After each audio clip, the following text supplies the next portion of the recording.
Bonjour à tous. Aujourd'hui dans Japan Inside, nous allons vous parler d'un trait caractéristique de certains personnages de manga, le Aroge. Alors, qu'est-ce que le Aroge? Le Aroge est un mot très intéressant. C'est un néologisme, donc un mot inventé spécialement pour les mangas. Aroge est composé du mot Aro, qui veut dire bête en japonais, et écrit en alphabet katakana.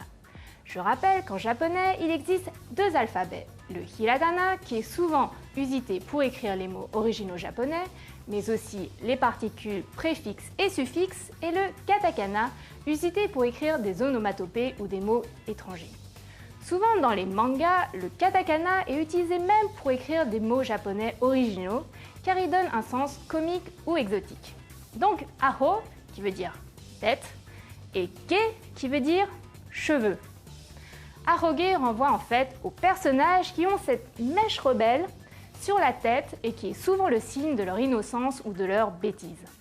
C'est une mèche qu'on reconnaît très bien puisqu'elle est assez longue et distincte de la coupe de cheveux en général du personnage. Par exemple, le personnage de Edward Elric dans Full Metal Alchemist, qu'on appelle au Japon Hagane no Renkijutsushi, a une mèche arogue sur la tête. C'est un personnage en effet assez têtu et impulsif.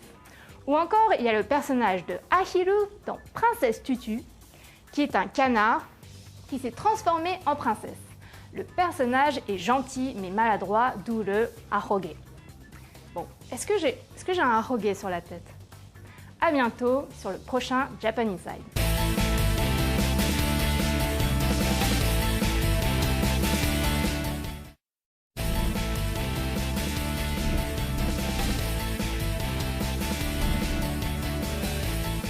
Bonjour à tous. Aujourd'hui dans Japan Inside, nous allons vous parler d'un trait caractéristique de certains personnages de manga, le Aroge. Alors, qu'est-ce que le Aroge? Le Aroge est un mot très intéressant. C'est un néologisme, donc un mot inventé spécialement pour les mangas. Aroge est composé du mot Aro, qui veut dire bête en japonais, et écrit en alphabet katakana. Je rappelle qu'en japonais, il existe deux alphabets, le hiragana, qui est souvent usité pour écrire les mots originaux japonais, mais aussi les particules préfixes et suffixes, et le katakana, usité pour écrire des onomatopées ou des mots étrangers. Souvent dans les mangas, le katakana est utilisé même pour écrire des mots japonais originaux, car il donne un sens comique ou exotique. Donc Aro, qui veut dire tête, et Ke, qui veut dire cheveux. Aroge renvoie en fait aux personnages qui ont cette mèche rebelle sur la tête et qui est souvent le signe de leur innocence ou de leur bêtise.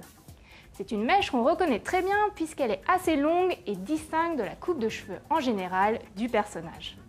Par exemple, le personnage de Edward Elric dans Full Metal Alchemist, qu'on appelle au Japon Hagane no Renkijutsushi, a une mèche arogue sur la tête. C'est un personnage en effet assez têtu et impulsif.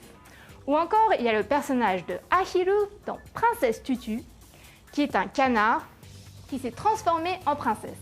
Le personnage est gentil mais maladroit, d'où le Aroge.